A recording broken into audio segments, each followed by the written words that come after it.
ہرات میں حضور علیہ السلام کی اولاد سے ایک شہزادی بیوہ ہو جاتی ہے، تو وہ اپنے بچوں کو لے کر کے سمرقند میں آتی ہے اور پوچھتی ہے کہ یہاں کوئی شخص ہو جو مجبور لوگ، مفلوک الحال لوگوں کی مدد کرتا ہو۔ تو لوگوں نے بتایا کہ یہاں دو بڑے سخی لوگ ہیں، ایک مسلمان ہے اور ایک مجوسی ہے۔ تو اس نے کہا مجھے تو مسلمان کے پاس ہی جانا چاہیے، اور گئی اور کہا کہ میں مفلوک الحال ہوں، میرا خاندان رسول صلی اللہ علیہ وآلہ وسلم سے تعلق ہے، غریب الدیار ہوں، شوہر کا سر سے سایہ اٹھ گیا ہے، یہ بچے ہیں، تو آپ اگر میری مدد کر دیں تو میری سفید پوشی کا بھرم باقی رہے۔ تو اس نے کہا کہ بہت سارے لوگ آتے ہیں اور اس طرح کی باتیں کرتے ہیں، تم بتا سکتی ہو کہ تمہارے پاس کیا ثبوت ہے خاندان رسول سے ہونے کا؟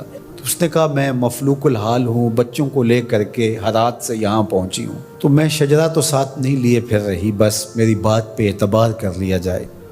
اس نے کہا کہ میں تیری بات پہ اعتبار نہیں کر سکتا۔ خیر وہ وہاں سے اٹھی اور اس مجوسی کے پاس چلی گئی اور اس کو جا کے بتایا کہ مفلوک الحال ہوں، یہ میرے چھوٹے یتیم بچے ہیں، میں رسول کریم صلی اللہ علیہ وآلہ وسلم کی اولاد سے ہوں، تو آپ اگر میری مدد کر دیں۔ تو اس نے انتظام کر دیا ایک چھوٹے سے گھر کا، اور جو ضروریات کی چیزیں تھیں وہ باہم پہنچا دی۔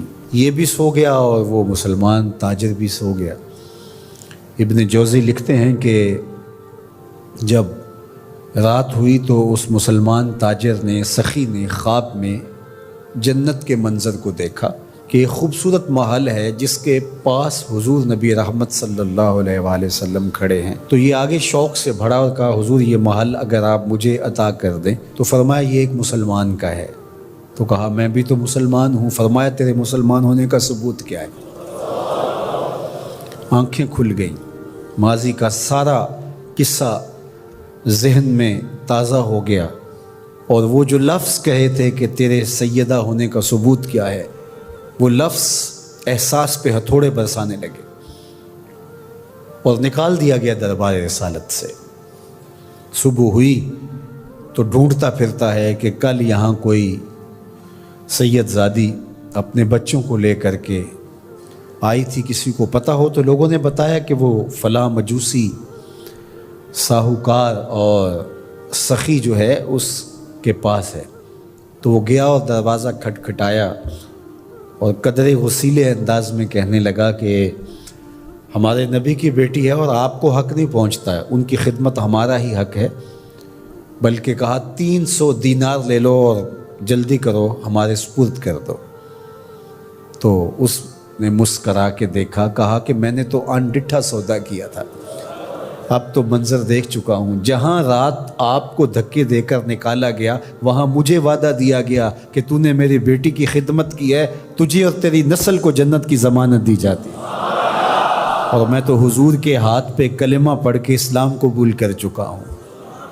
اللہ اکبر! نسبت رسول کا احترام، محض نسبت رسول، عمل تو بعد میں آتے ہیں۔ اللہ اکبر! تو فرمایا کہ احبو لأہل بیتی لحبی، میرے اہل بیت سے محبت میری وجہ سے کرو۔ اللہ اکبر! امت کو سمجھنا چاہیے کہ اہل بیت رسول کا معاملہ کتنا حساس اور کتنا نازک ہے، اور آقا کریم نے کس قدر اس کو اہمیت کے ساتھ حجۃ الوداع کے موقع پر ارشاد فرمایا، اور دوسرا حضور علیہ السلام نے مقام خم پر باقاعدہ خطاب کرتے ہوئے ارشاد فرمایا۔ یہ مکہ اور مدینہ کے درمیان ایک جگہ ہے۔ الا ایھا الناس، اے لوگو، انما انا بشر یوشک ان یاتی رسول ربی فاجیب، فرمایا کہ میں بشر ہوں، موت کا فرشتہ پیغام لے کر میرے پاس بھی آئے گا اور میں رب کے بلاوے پر حاضر ہو جاؤں گا۔ وانا تارک فیکم ثقلین، لیکن تمہیں تنہا اور لاوارث نہیں چھوڑ کے جا رہا، تمہارے اندر دو بھاری چیزیں چھوڑ کے جا رہا ہوں، جس کو میرے حضور بھی بھاری کہیں وہ کتنی بھاری ہوگی۔ اولہما کتاب اللہ، ان میں سے پہلی چیز کتاب اللہ، اللہ کی کتاب، فیہ الہدی والنور فخذوا بکتاب اللہ واستمسکوا بہ، اس میں ہدایت ہے، اس میں روشنی ہے، پس اللہ کی کتاب کو مضبوطی سے پکڑ لو اور اس کے ساتھ تمسک اختیار کر لو، جڑ جاؤ اس کے ساتھ، لپٹ جاؤ، چمٹ جاؤ اس کتاب کے ساتھ، اپنا ربط کبھی بھی قرآن سے ٹوٹنے نہ دینا، قرآن کے ساتھ اپنے تعلق باطن کو کبھی کمزور نہ ہونے دینا، اس کی تلاوت دن کے اجالوں میں رات کی تنہائیوں میں تمہارا معمول حیات رہے۔ فحث علی کتاب اللہ، حضور نے ابھارا لوگوں کو کتاب اللہ کے ساتھ جڑنے کے لیے، وَرَغَّبَ فِيهِ، اور ترغیب دی کہ اس کتاب سے وابستہ رہو، اس کتاب سے جڑو، اس کتاب کو کبھی نہ چھوڑنا۔ ثم قال، پھر ارشاد فرمایا،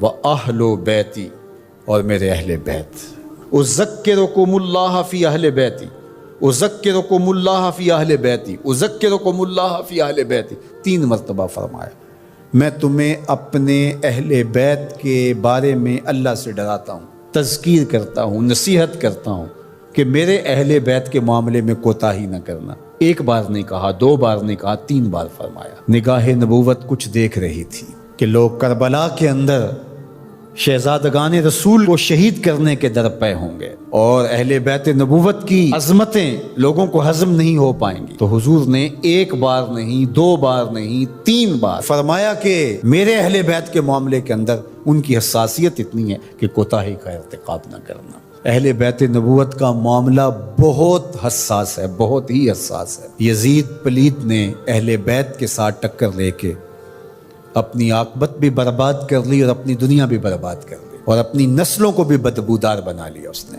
یزید کا نام بدی کا استعارہ بن گیا، دشنام سے بھی بدتر، گالی سے بھی بدتر یزید کا نام ہے۔ حضرت امام حسین رضی اللہ تعالیٰ عنہ حق کا استعارہ بن کے ابھرے، اور قیامت تک ان کا نام زندہ، روشن، سرخرو، کامیاب اور بامراد رہے گا۔ رہتی دنیا تک حسین کے نام کا جھنڈا اونچا ہی رہے گا۔ اہل بیت کے لیے دلوں میں محبت جو موجزن نہیں رکھتا سینے میں، اس کے سینے میں پتھر رکھا ہوا ہے، اس کے سینے میں کسی مومن کا دل نہیں رکھا ہوا۔ یہ پیاز تو ہر وقت سلگتا ہے، لیکن جو ہی محرم کے ایام آتے ہیں تو پھر خوشبوئیں پھیلنا شروع ہو جاتی ہیں، اور ان کے لیے دل میں جو جذبات پیدا ہوتے ہیں، اللہ اکبر، ہماری 1000 جانیں تصدق ان کے قدموں سے لپٹی ہوئی خاک پر۔ دین کے جھنڈے کو جس طرح انہوں نے اونچا رکھا، سرخرو اور سر بلند کیا، قیامت تک یہ امت خراج پیش کرتی رہے گی اور محبتوں کے نذرانے ان کی چوکھٹ پہ پیش کرتی رہے گی۔